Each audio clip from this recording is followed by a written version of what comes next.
Hi, everyone. We have a bunch of new listeners, so thank you for being here and listening to our podcast. Go back to the very beginning if you're new. We've been doing this for quite a few years. Maybe not the very beginning. Well, yes, go back to the very beginning. It's a story about hemorrhoids. Anyways, I have a story to tell you, actually. Okay. A parenting moment that came up recently. And there's a point to this story, I promise you. Okay. So my kid was having one of those nights that I think all parents have with maybe tweens, which was what I would like to call a dark night of the soul. Do you know what I say? Do you know what I mean when I say that? No. Have you ever had one of those? I don't know. Tell me what it is. Where you kind of wake up in the middle of the night and you're like, what is it all for? Oh. What is the whole meaning of life? I don't usually have it in the middle of the night, but sometimes I'll have it right before I go to bed. Okay. Yeah. So, yeah. well, it's interesting to see that on a 12-and-a-half-year-old. Oh. Right. But the thing is that it started off, you can piece this together for me a little bit, but it started off, he was playing on a game, probably Roblox. Yeah. And I think sometimes it's like something goes wrong in the game and kids can't differentiate between like them feeling bad in their body because of the game. Right. And just them feeling bad in real life. So he was lying down, he was kind of overtired, and then it became this sort of like huge, overwhelming, like, I don't like anything. I'm not good at anything. Like just this cascading, snowball of issues. So as a parent, part of you, I think, or at least part of me was like, I got to fix this. I got to figure this out. But I paused and I just listened to him go in this circle of existential dread. Sure. And I just support. I was like, that sounds really tough, and I think you're going to be able to figure this out. And have you thought about? I was pulling out all the stops. I was like, I wonder if you might think about how you feel, for example, when you play games like this in your body versus how you feel when you and I are out in the woods going for a walk and we're looking at like the birds in the trees and all these things. And I'm expecting him to get mad at me, but he didn't. Oh, good. He took it in. Good. He took it in and he was listening to all these things. Anyway, so we talked for a long time. There were tears, there was stress, whatever. Eventually, I put him to bed, went into my room. And a few minutes later, he came running into my room and he goes, Mommy, I want you to write something down for me. Oh, because in when I was talking to him, I was talking about how I journal a lot and that helps me sort out my feelings. That's great. And he was initially saying to me, I'm not going to do that. But so he came into my room and he said, I want you to write something down for me. So I pulled open my journal and he said, I'm going to paraphrase this, but he was basically like, I want you to write down, Jaya says, I have unlimited times to do things like video games. What I don't have unlimited time for is spending time with people I love and also trying new things. I know. Isn't this beautiful? So nice. So then it was like, he said, That's a huge realization at 12 years old. I know. And so he said, so now going forward, when I have the option, I want to spend time with people I love and try new things. And so I called this, I was like, the next day I typed it out and I said, this is your mantra, Jaya. This is your thing. And I just explained what a mantra was, but like the thing that you should be looking at almost every day to ground you so that you have kind of a compass, a direction to follow. And then I thought, I need a mantra. I don't have a fucking mantra. Do you have a mantra? I have a mantra. You do? What's your mantra? I actually wrote this down like a week ago. Did ChatGPT help you with it? No, this is my no, but I did just ChatGPT the stupidest questions I asked them in 2025. Okay, we're going to get to. Stop assuming that being confused means that you're not progressing, sort of. Does that make sense? Yes. So like, I'm always like, okay, should I do this? Should I do that? And I feel like I'm constantly not doing exactly what is perfect for me, but that doesn't mean what I'm doing isn't getting me to where I want to be. Okay. You know what I mean? So yes, I think so. So basically, let me repeat that back to you. Okay. So you're trying to remind yourself that being confused doesn't mean that you're lost, basically. Exactly. Is that it? Yeah. Yeah. Being confused doesn't mean I'm not progressing. I'm constantly somebody who's like, I'm getting ahead, I'm working harder, I'm doing this. But this year I felt sort of like I'm not getting ahead, but that you're on the treadmill, you're sort of like... I'm on the treadmill for no reason. And you're staying still. And I think for me, I always need to feel like I'm moving up in one way or another. Yeah. But I think I've moved back a little bit this year to where I want to be. Why do you think that, by the way? Well, that's what I think, that I've moved back a little bit, but it's not the case. I'm still I'm still plugging away. Yes. I'm still doing it. But also, I think it is important to remember that even when you feel like you're standing still, because it is true, when you're ambitious, you always want to be moving forward. Yes. You're like that. What is that shark analogy? A shark that doesn't move ahead, it dies or something like that. I don't know. Anyway, Yeah, but that's yeah. Like you feel like you got to move ahead, but I don't think that's necessarily true for people. I think we're constantly growing, and so I think So stop assuming that confusion means you're behind. Okay, I like that. Right? So that's your mantra. Stop assuming that confusion, because I don't know what the hell I'm doing, means that I'm behind everybody else, because I'm not. I like that.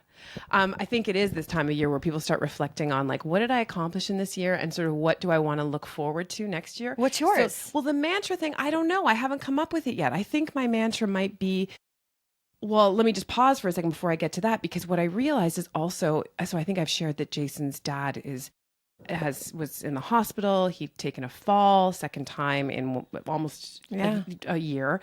And the good news about that is that it's forced him to sort of go along with what we thought was the best for him anyway, which is to get out of his home and go into more of a senior living place, which is finally done. But it's obviously stirred a lot of grief for Jason and for Jaya by default. It's his grandpa. They had a lot of memories of being in his home and sleepovers and blah, blah, blah. So because I'm always entrenched in Buddhism, I've been saying to Jason, you need a mantra. This is predates this conversation with Jaya, but I wonder if Jaya overheard it. And I said to Jason, I was like, in Buddhism, there's this thing called the 5 remembrances. Did I tell you about this before? No. It's kind of depressing. Oh, God. Jason has been waking up every day for the past 6 months and saying these 5 remembrances to himself. Okay. Do you want me to tell you what they are? Please. Okay. The 5 remembrances are, hold on. 1, I am of the nature to grow old. There is no way to escape growing old. Okay. That's 1. Number 2, I am of the nature to have ill health. There is no way to escape having ill health. Okay. Facts, guys. 3, it doesn't get any better. 3rd one is I am of the nature to die. There is no way to escape death. What a wonderful Sunday morning this is. Okay. 4. Let's keep going, Cynthia. You're on a roll. Oh God, all that is near to me and everyone I love are of the nature to change. There is no way to escape being separated from them. Okay, this is where the 5th one, it kind of gets more uplifting. Okay, guys, if you're now like, having a conniption, this is where it gets better. 5, my actions are my only true belongings. I cannot escape the consequences of my actions. My actions are the ground upon which I stand. Okay. There are different versions of these, but they basically do the same thing. And they sound grim and horrifying and depressing. And yet there's something quite releasing, letting go of sort of our attachments, and also the focus that we often have on things that are not important. Yeah. The fact is that time is running out at any given point in time. Yeah, the time with our friends and family is running out. That the only thing we can really control are our actions. So I think this mantra is actually the one that I feel like I need to adopt, because I gave it to Jason and he's been doing it. He's like, it actually is starting to kick in. Yeah. Because he was sort of drowning in his grief, and now he feels like when he says this every morning, he's just kind of like, okay, I have a way to navigate today, which is to focus on what's important to me and being a good human. Absolutely.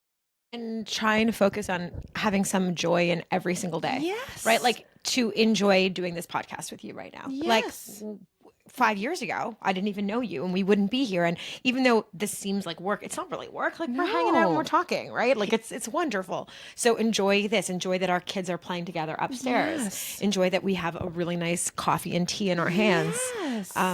Yeah, I have this year done that a lot more. Because I've never before this year ever, and maybe it was my mom, like you said with Jason's dad, my mom almost died this year. Yes. Like we almost lost her this year. And it is a miracle that she's still here and she's doing really well, knock on wood, because anything can happen in any day. But it made me come home every night and be like, okay, what did I like today? Like, what was the good thing about today? So you do an end of day sort of reflection. I do an end of day. I'm like, did anything really good happen today? And I know we're going to reflect back on 2025, you and I, right now. That's why this has been a hard year for me. This was supposed to be my year of adventure where I did a lot of adventures, but I also realized that I did a lot of stuff for my kids this year. But I think that's good. Well, if you feel good about it, then it is good. I do think it's good. I think like every year doesn't have to be about other people, but I mean, I did accomplish a lot when it comes to my 2 kids. Like I've set them up properly. Do you think that I actually think you did this theme. We've talked about this a few podcasts ago for your year of adventure. You did do a lot of adventuring. I did. You traveled we went Romania. to we went. I know my mom was sick then, but we still had fun. We did have a good time. We had a great time. Where did we go? Bahamas. Bahamas, yeah, with sandals. I went to Vancouver with my sister. My niece got into the Worlds, which was like so fun. Yes. Then I went to Romania. You did. I've done a lot of adventure. Okay, so this is something that people say, like, look back on your year before you start planning ahead for the next year. And initially, when I was like, I didn't do fuck all this year. I didn't fuck all. I was actually kind of like shocked. But then this is a good recommendation that I heard is to go through your your photo album. Photos in your Instagram. Photos, and you'll be as long as you post as much as we post. Well, I didn't go in my Instagram even. I just went through my photo roll because I have 1,000,001 photos in there. And I was like, that would take forever. Well, I just scanned through like month to month and just sort of the highlights. And I remember that I did a bunch of shit. But the thing is that what I think that if I didn't theme my year this year, I don't think, but what I realized I think my year is the year of wisdom. Yeah. Or actually, I thought it was like supposed to be curiosity. Was it the year of curiosity? It was going to be the year of curiosity. It could be next year. Maybe next year's the year of wisdom. Yeah. This year, technically, if you believe in it, was the Chinese. It was the year of the snake, which apparently is a year of shedding off things.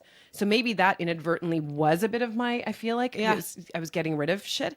But I'm going to ask you a couple questions, I feel like. Okay. Can we all answer these? Yes. All of us? I think everyone. I think this is a good thing for people to think about, which is that, okay, so if you are. And then should I ask that to you back? Maybe. Okay. I don't know what my answer's going to be very good. Okay. If this past year was a movie. Okay, try start it again. If this past year was a movie, what was the genre? And give me like the top line synopsis. Was it a horror movie? Oh, no, God. It was not. It was not. Was it a comedy? It was a bit of a comedy. What was it? No, it was a bit of a drama. I think your genre was a drama. I think it was a drama, but not like romance drama. No, those are the best movies. I had sex in a hot tub once. Remember? No. This is we did an episode on it, or it's not come out yet. We're gonna release that. Oh God! Remember? But it wasn't this year. Oh yes, you did. I forgot about that. I forgot about that story. So there was like a little bit of I'm gonna say but trust me, there was no spice. I'm gonna say it was a sad drama. It was one of those like real talking ones. Like a European, like a Woody Allen, but there was no death. Oh. So it was just like without the, like the long talkative ones that you're kind of like trying to fast forward through. What was yours? I think my genre was, a poignant comedy. With some dramatic. I think mine was a bit of comedy too. I had some comedy. I did too. I had a lot of laughs this year. I think though that overall the synopsis was a year with some dramatic twists and turns and revelations. And what it's a story of a woman who was now it's coming to me. I got it now. I got it. The story of a woman who was deeply misunderstood and realized that she alone was in charge of redefining her identity in the workplace and also reemerging after a period of dormancy as a new butterfly ready to soar. Oh, fuck me. What the fuck is this? I'm turned into a cartoon, I think. Next question, please. Sorry, that was weird. That got weird. Where did you grow the most in this past year? I think it was when, obviously, it was my mom. It was like the moment that she was sick and I thought I was going to lose her. I started thinking like, do I have enough money not to work? Could I do this? Could I not work and just be with her? Mm-hmm. And I remember saying like, how you go through these like, the bargaining stages of like, if I do this, this will happen. If I do this, this will happen. I don't know what that's called. Yeah, stages of grief is one of the stages. Yeah. So I remember saying, if she gets healthy, I'm going to be with her every day. Yeah. I remember saying that. And like, listen, she I'm did with get her healthy? a lot, but Okay. I'm not with her every day. I'm not with her every day, but I'm like, I'm going to go on trips with her. When her and my dad go on a trip, I'm going to go too. I don't care if my husband and kids come, because how many more years am I going to have with her? Like, this is it. So I honestly kept on thinking like that, like things change, that nothing changes until you almost lose somebody. And that's when you Yes. actually look at your life and you want to completely change it. I had the whole, do I want to take my mom's business over? I read somewhere that like do you know your grandparents' parents' names? I'm is going a to say the good answer is question. no. No. No. Do you know what your grandparents' parents did for a living? I did an ancestry thing, so I have this information to a certain extent. I just don't. But I you don't know have the it in my brain. basics. Yes. You know the basics, Yeah. and you can't remember it Yeah. now. It's like, okay, none of us are going to know what we're doing right now. All this shit that we're doing, though, how we're working, we're on this treadmill. It's all not going to matter. Yeah, maybe our grandkids will remember us. No. But that's about it. But I also, there was a moment where I thought, my mom has this incredible business that she has started she started when she was 50. 50. I'm not even 50 yet. She started this business when she was 50, and it's now grown. She's got 78 employees. It's in an amazing profession that's increasing versus decreasing, healthcare. My profession is decreasing. People are constantly being fired, our profession. Yes. And even though my profession gives me so much joy, what would it look like if I left this profession and tried to make her company even bigger, so that when my grandkids, great grandkids grow up, they're going to know that it was my mom that started this big like a company, legacy and it's like company. a legacy Yep. thing where it's going to get bigger and bigger and bigger. And there was a moment where I thought like that. So I what was like, happened? What happened to this dream now? well, I mean, my sister is working on figuring, because she could have sold this company. It's not sold. We didn't take the offers that were offered to us, which is wonderful. My sister took some time off school. She's a teacher, and she's been trying to know the background of it. I still haven't made any decisions. This still is on the table. It's still on the table. Okay. I haven't made any decisions, and I really like my job. But it also makes you think, like, what we're doing now, who cares? Yes. Yeah, I think that's the freeing part. It's like you can't get too stressed out about any one thing, because it's actually also all meaningless. Like, even if you were to do something terribly silly and people you went viral and people are trying to cancel you. You said something terrible. I mean, as long as you're mostly a good person, like, you're going to transcend that, and it won't mean anything. Exactly. Do you know what I mean? I don't want that Exactly. for either of us, but anyway. Let's be careful what we say. I think my growth was probably in the realm of parenting, maybe, where I just feel like I found my stride. I feel like I'm a fucking great parent. Good for you. Like, just in terms of, like, I'm offering are. up a sense of wisdom and peace that is like, I'm modeling what it means to be. I said to Jaya recently, like, just something like, one of your superpowers is going to be self-regulation and self-knowledge and being able to communicate the differentiation of your feelings. Like that, those are going to be your superpowers. Listen, I taught my kids about abortion through Dirty Dancing last night. What? Okay, what? So I'm right there with you. Oh, fuck. How did we go from there to there? And also, what was that conversation like? I remember watching that movie. I was actually probably around 12 or 13. So was And I. all I the was the same. I was their age when feel I like it watched went right it. over my Went right head. over my head. Okay. I paused it, and I actually said, "I'm sorry," which took away this from is you great. being a No, I great wanna hear parent. this. I paused it, and I was like, This is the example of you being a great parent, right? Okay, I'm ready for it. I paused Yes. it. Well, they first said, like, what's knocked up? Because it comes by, it goes really fast, right? She's like, she got knocked up, blah, blah, blah, blah. He goes, what? So I pause. I go, knocked up means she's pregnant. That's what they call it? I'm like, yeah, she's pregnant. Why is she crying about it? Because some people aren't ready to be pregnant yet. Like, there are things called choices. Some people don't believe in choices. Some people do. Here in Canada, oh my God, Cynthia, it was a lot. I'm like, here in Canada, we believe in choices. I'm like, she's young. She has no money, and she doesn't have a father to this baby. And she's just a dirty dancer, She's not man. ready. She's not ready. What's she going to do? Well, so she's going to get a doctor. What does a doctor do? I'm like, oh God. Guys, like, listen, like, there are people who, if they're not ready, they can have an abortion. And this is what it's about. And I said, well, like, when I was young, I remember this conversation with my mom. My mom said to me, I must have been like 17 or 16. She said, if anything happens, if there's an accident that happens, I want you to come to me. She's like, because I know a lot of friends had abortions and they didn't even tell their parents. Like, Yeah. we all went with them, right? She's like, no matter what happens, I want you to come with me, and I want us to make the decision together, because my mom's like, I would always love to have another kid. So even if you don't want it, maybe I would. So can we have that conversation together?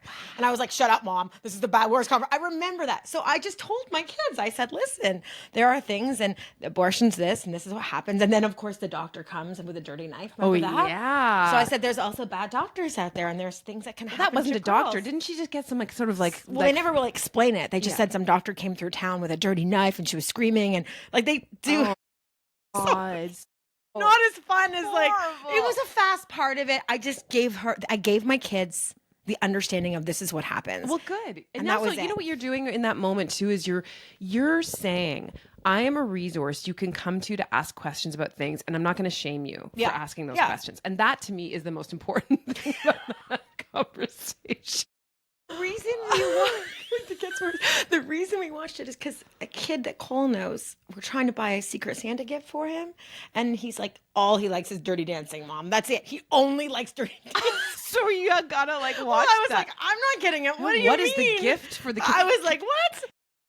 So I was like, well, do you want to watch that movie since the kid likes it? And he goes, yeah, let's watch it. So You know we all what? It's watched funny. it. Okay, this is sort of like a sidebar as well, but I was actually lying in bed last night and thinking, for the person who loves music, back in our day, you would buy them a record, you buy them a CD, or you make them a tape. Yeah. What do people do as like for a gift for people who love music these days? You can't send them a No, you There's you a send them real missing- vinyl. You can send them.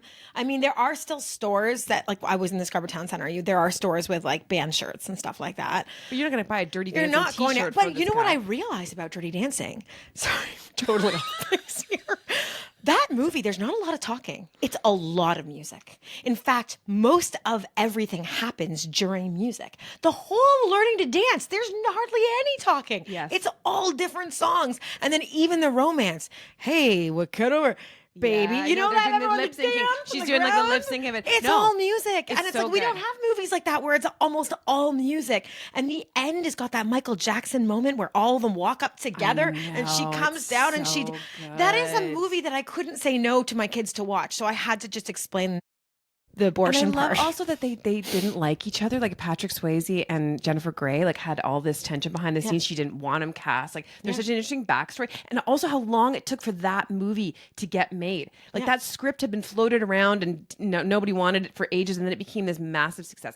Anyway, we've gone way off course, but guys. I'm a good parent because of that. So if you had to name one thing you're most, I mean, maybe this is repetitive, but most proud of this year, what are you most Well, proud you of this tell year? me. I think I'm most proud of remaining and like still how do I put this?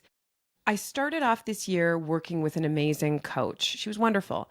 And yet I sort of abandoned it because I could feel that she was giving me lots of great ideas and whatever. And I was like, oh, if I do all this stuff in this way right away, I'm going to burn out again. And there was an irony that I was sort of working on a burnout program and feeling like I was veering into burnout.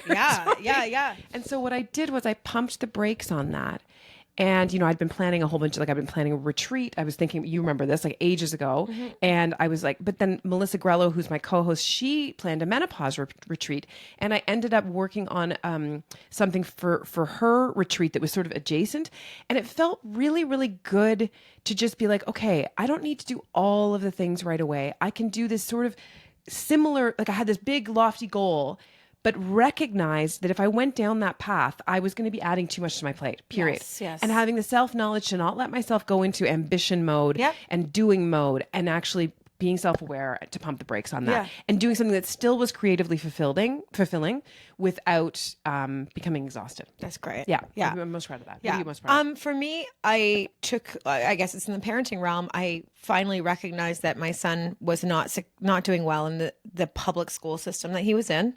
Even though I reluctantly didn't want it to happen for many years, I was like, oh God, it's expensive. I pulled him out of the school and put him in a different school, which you did as well. I did as well. And it was the and best they're thing. both thriving. They're both thriving. It was the best thing that both of us did is pull our kids out of school and put them in a different school. It was been incredible. My kid's still in the public system, but yes. Yeah, yes. it was absolutely incredible. And then I think the other one really quickly was that I guess I did less.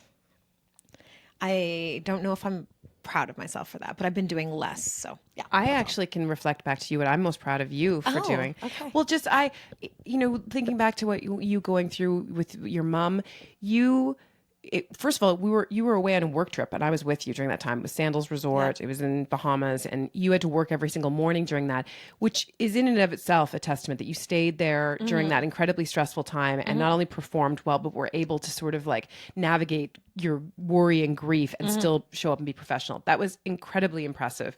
And then also, I think this year you have rolled with the punches. You've just you've thought less, I think, about where you want to be and more about what is happening. Yes. And I think also you and I've talked on the podcast a lot about like our noise in our brain around body stuff. And I feel like you are living, same with me. I think we are in such a better place when it comes to those types of things. Absolutely. So those are all mini successes that I think are worth, being proud of. We're not talking about eating as much as we used to. Right. Fuck, crazy. Okay. So as you look forward to the year ahead, what would be the best use of your talents and attention? Happiness is the best use of your talent? I don't think that works. Is that the answer? I don't know. My best use. Wait, ask me the question. Okay, again. so what do you think? What do you think is going to be the best use of your talents and attention in 2026? Doing things to make me happy.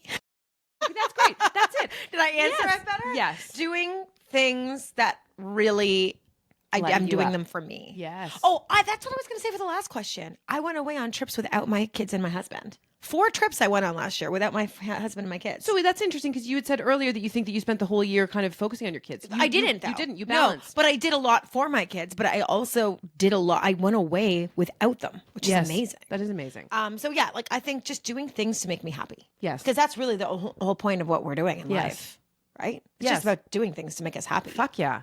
Fuck yeah. Like we should be prioritizing our happiness. Yes. Well, I mean, and happiness is such a slippery word. It's such a big like umbrella term. But I think for me, what I hope to do in 2026, the best use of my talents would be to give back in a way that also is creatively fulfilling and brings me joy. Oh, I mean, if you're talking about even like charity stuff, I feel like I used to always do that and I don't, and it made me so happy. I mean, I would love to do charity stuff. I think you it mean has to be give back aligned. in a way I mean, of- give back just like, I know that there, from being at Melissa's retreat, she's got this incredible community that she built. And I think we've got an incredible community with this podcast. We do. We want to do things like to reach out. I just think like we have a knowledge base. Yeah. And I know that especially in this time where the world feels very stressful, and everything, people are getting tired of being online. I think stuff that brings people together which we're and gonna shares do. knowledge, which We're we will gonna be do. doing. Yeah. We are working on it. I think to me that's the best use of my talents and time, and also showing up to my job in the way that I have in this past year, which is just kind of like, I'm just gonna say what's on my mind, and if I don't hope I don't get canceled. That's right. And sometimes I'm not gonna say anything, and sometimes I'm gonna really say from my full chest. Yeah. Oh, my full chest, my full mushroom chest. Anyway, 2026, if you guys believe in the Chinese zodiac calendar, it doesn't start until I think February when that switches over, is the year of the fire horse. Just so in case you wanted to know that, it's about passion, vitality, and dynamic transformation. Okay, I like that. So we're going to put some of these questions in the show notes. So if people feel like doing them themselves to reflect, let us know what you've come up with as well. I also feel like letting go a little bit. Like speaking of parenting, my kids, I'm trying to teach them that the holidays aren't just for receiving, and it's hard without, bring them to a soup kitchen or showing them how you can't really be like, oh, look at this kid who has nothing. Like you try to show them. So I'm just trying to teach them how to give. Yes. Right. And yesterday we went to the mall together and they both have their little debit cards. They both have them in their pocket. And I said, okay, I'm going to give you a list of 6 people and you're going to buy $20 gifts for each of them. They have a phone I gave them. I gave them my work phone and I had my phone and I went in shopping and they went by themselves at 10 and 12 into Scarborough Town Center Saturday, the busiest day ever. Wow. They called me every 10 minutes with questions. But I got to tell you, so the first thing, Bo calls me. Bo has like a little bit of an accent because he doesn't have all his R's working properly. And he calls me and he goes, Mom, I'm in the store and he's buying for his 16-year-old niece. Okay. Buying for Lennon. And what do you think about this? I got her a little teddy bear and inside it is a hot water bottle for her period. I love this. And then I was like, this is okay. so great. So then he calls me 10 minutes later and he's like, Mom, I'm in Indigo with the lady. Okay, so the lady's there and she's like, hello in the background. And he's like, Mom, who's that Epstein guy that Nanny wants to read that book? What's the Epstein book? And I'm like, no, don't get her Epstein. No, because there's 2 different Epstein books here, Mom. I'm like, no, don't get her Epstein. So then he goes, can I put you on FaceTime? And I'm like, okay. So he puts me on FaceTime and he's like, she wants a bestseller. I'm like, yeah.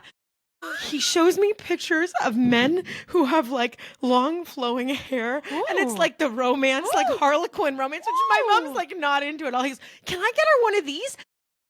They're romance books. And I'm like, oh my God, I love this. God, this is so bad. I'm not kidding. Every single present he bought are like things that you're just like, what did you do? What did you get? This is so great. This is so great that you're doing this already, because I will say, I don't know how this works into the like needy people thing, but maybe he needs to pick out it's not about the needy people. It's more about on the Christmas day, I'm tired of my kids opening presents and going, is there any more? Is there any more? Yes. And their whole focus is on them getting gifts. I want them to be just as excited as their grandma opens her present versus me getting my mom a present and putting Poe and Cole on the gift. I love like, that. This is my kids actually going out and spending the time thinking about a gift that they'd really like. And then they bought each other gifts as well. Oh, I love and that. even when we got home, they wrapped their own gifts and they said, I'm going to be more excited when Cole opens his gift than when I open mine. I just want to show them that it's not all about them. Okay, right? I love this. And I'm going to do the same thing. And then I'm going to do one extra thing too, which is like try to get Jaya to get like a $20 gift for a kid who he doesn't know. Exactly. To go to get to like a toy donation. Totally. Add one more and be like, this is the gift we're going to give to a boy who's your age, who has no gifts. What do you think that boy would want? Yes. Go buy for him right now. Oh, I love that. Yeah. I think it just adds a little bit of magic to the holiday, right? God, that's good. Yeah. Well, guys, thanks for listening. Thanks for being with us. And thank you for all your comments on our last podcast as well. It was intense. And we have a really intense one coming up next week as well, which is around Rick Westhead wrote a book called We Breed Lions about confronting Canada's troubled hockey culture. And it's an incredible interview. So stay with us. We love hearing from you. So find us on Instagram at Cynthia and Josie, or you can email us at hello@cynthiaandjosie.com. Bye. Bye.